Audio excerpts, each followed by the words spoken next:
Hey everyone, welcome back to the channel. It's me, Double, and today I want to do a little bit of a follow-up on the Mooer Prime M2. This thing is killer, and they have a new update for the software manager and for the editor, and it's not just for the M2, but also for the P2, the M1, a bunch of the different things. I'm going to walk you through the setup and run through some of the options. There's some new options, okay? And they're not bad. I really dig it. So check out the video. And if this is your kind of thing, make sure you subscribe to the channel. All right. Thank you. I appreciate it. To get started with the update, head over to mooeraudio.com to their downloads page for the Prime downloads. We're going to be looking for the MS4 and then the version of whatever hardware we have. I have the M2, so I'm going to be doing that. They have support for different units. Make sure you check through all of this paperwork to see if your unit is included, and we'll be able to do all of the new features. If you're on iOS or Android, you're going to want to download it accordingly. There's an APK for Android, and if you're on the iOS store, you go to the store and you update or just download the newest version. I uninstalled the old one.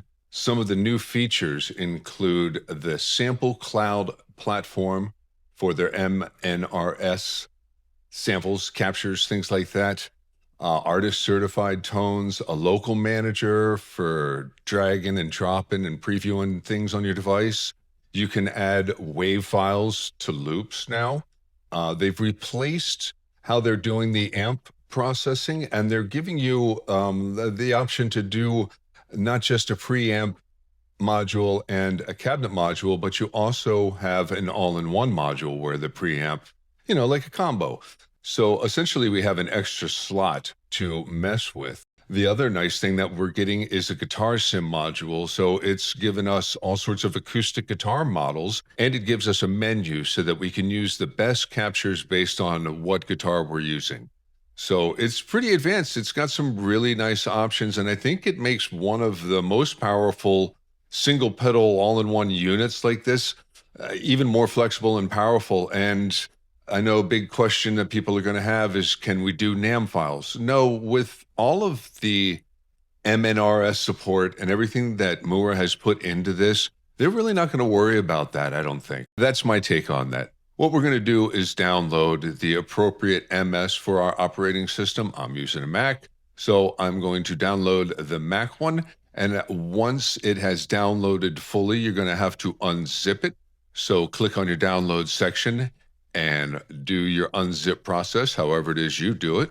Then we'll be greeted by two files. One of them is a quick summary of everything that's on the web page, README text that gives you some overviews of what you're looking at and what you can do. And then, of course, the other one is the DMG file for the Mac. If you're having trouble installing this on a Mac, I'll show you what I had to do once I right-clicked on it and dragged it into my applications folder. It wouldn't actually start.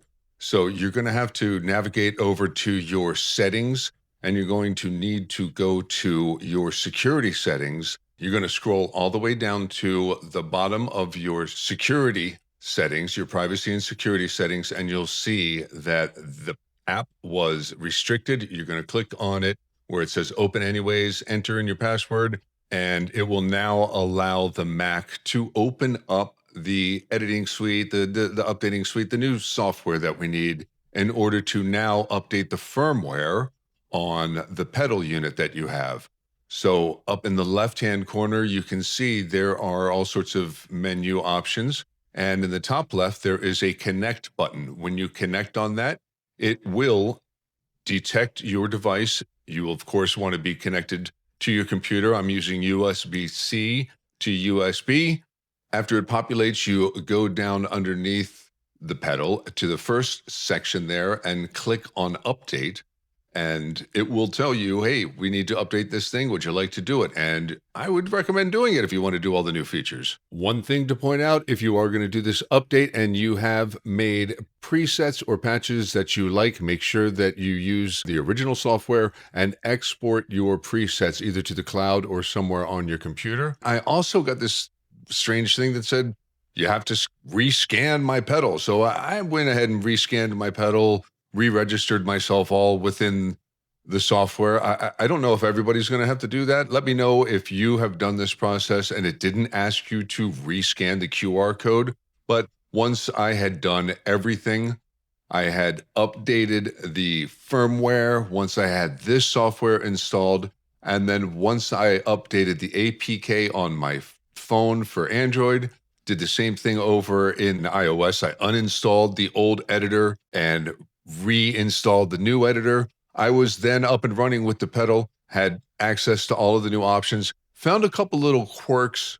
I'll point them out towards the end of the video. I will also have chapters so you can navigate to a couple of the different features. If you want to hear the acoustic guitar segments, I'll have that. After the acoustic guitar section, I'll have a chapter about setting up the new preamp and cabinet all in one block and how that kind of gives us an advantage over all of the other pedals. Because this, man, I think we have like 9 blocks to work with.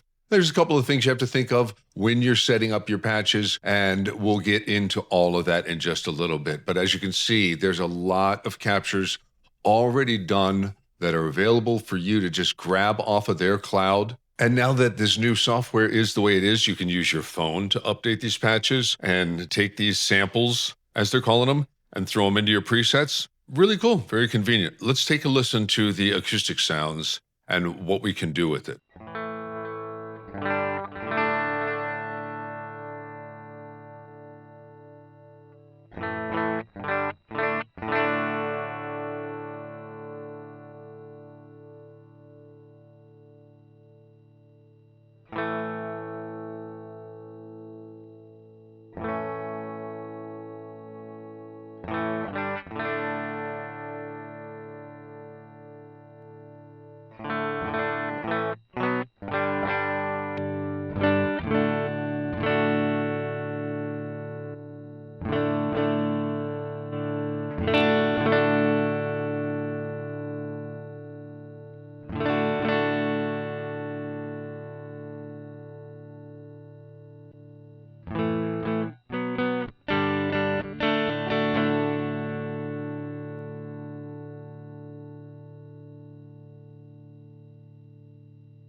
So already we have EQ options, gain options, some level options in there. And if you look at the captures, there are different captures depending on the type of guitar that you're using. So I'm gonna basically be trying to emulate an acoustic guitar while using an electric guitar. If you have a classical guitar, etc., they even have the Yamaha silent guitar kind of things. So pick the pickup style that you're using. I'm using an electric guitar. If you have a silent guitar, you'd want to pick that out. And, this just gives you some more control over the type of guitar you're using in order to get the most out of what we're going to be emulating. I personally found adding some compression, a little EQ before, and a little EQ after the guitar sim kind of brought the whole thing to life. So I'll stop talking for a second and just kind of listen to some of the effects and how we can take this guitar sim and really add some life to it.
So a little equalization before, which I'm using to take away some of that 370 mud, some of the dirt coming off of the guitar, and then that's hitting the compressor and then going into the guitar sim and then going into another compressor.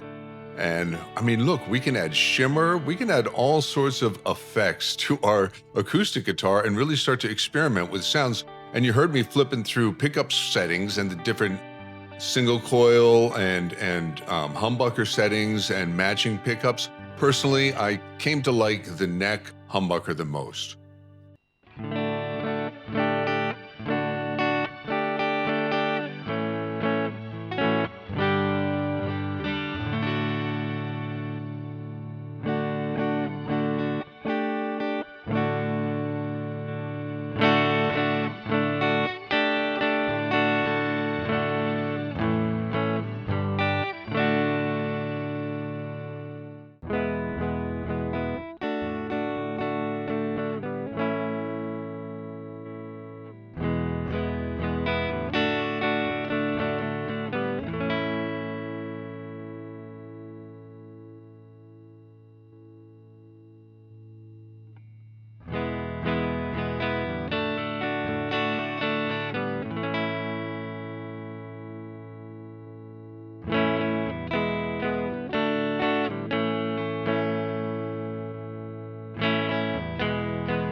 To determine the best frequency to kind of reduce the mud, I like to set the gain real high with a low Q, and then usually mud is going to be in between that 300, 400 range or so, and you hear it happen, and then you can just bring that level back down, and then you can augment with the post EQ a little bit of the low end, like the 100 or so.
And then once you find a tone you're happy with, just make sure you go through the whole process of saving.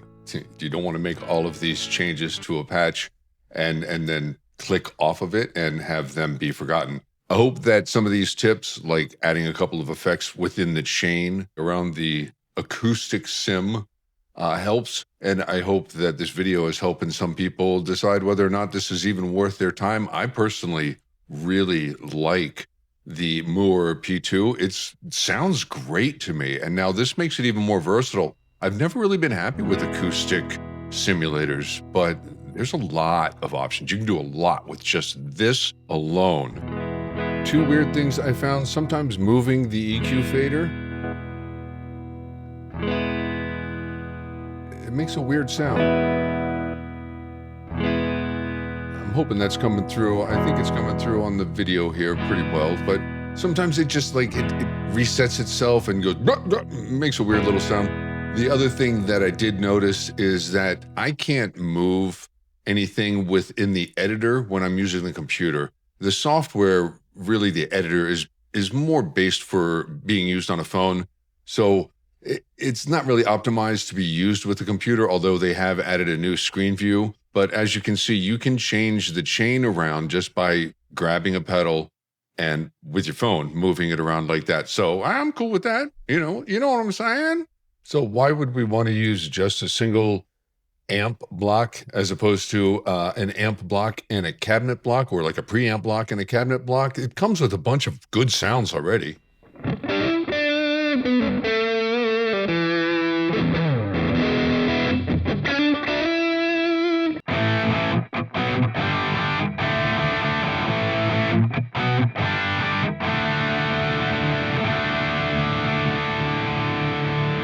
mean, I really think there's something in this unit for everybody, at least a starting point for everybody to find the core of a rig.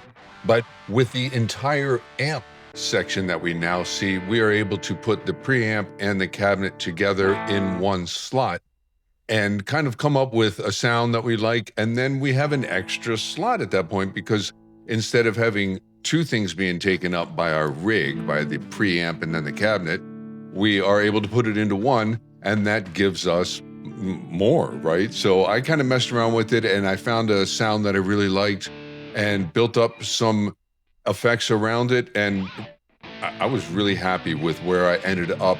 I don't think there's really much concession to moving to their capture that is an entire amp, especially with the ability to add EQ and add all the other things that you might use to tweak a sound anyways. I was able to come up with a pretty good sound right off the bat.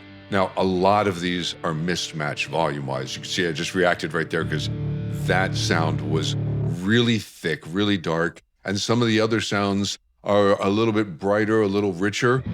So take some time, pick an amp, and build a rig.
And it was at this point where it kind of bit me in the butt a little bit that I couldn't move things around. So I had to go through the process of just thinking to myself, okay, what am I going to want in front of the rig? What am I going to want after my rig? And I set up a patch accordingly. And it's really easy because you can make any one of these slots any of the effects. So you can put anything in front of anything or anything behind anything. And that's awesome. And that's one of my favorite features of this pedal.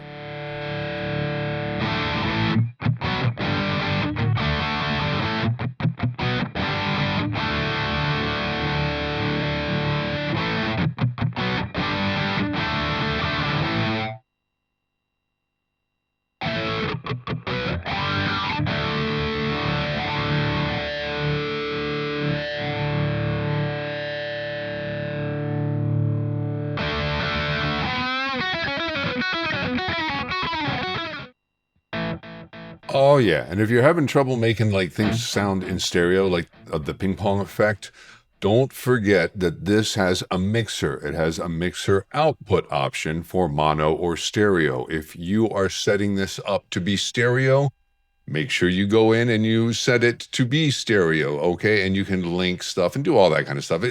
There's a lot of versatility. Make sure you check out my playlist. I've already done a couple of videos on this killer pedal.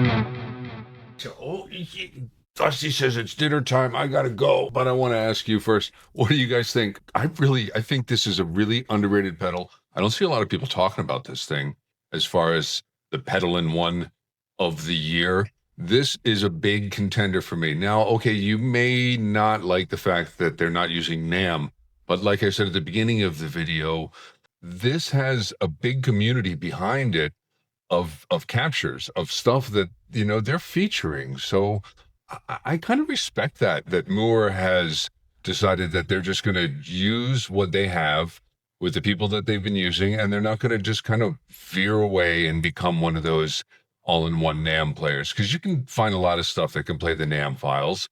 Not everything needs to play NAMM. Maybe one day it will, but I don't think so. I don't think so. They have some great sounds, and now more options than I think any other of the all-in-one pedals on the block.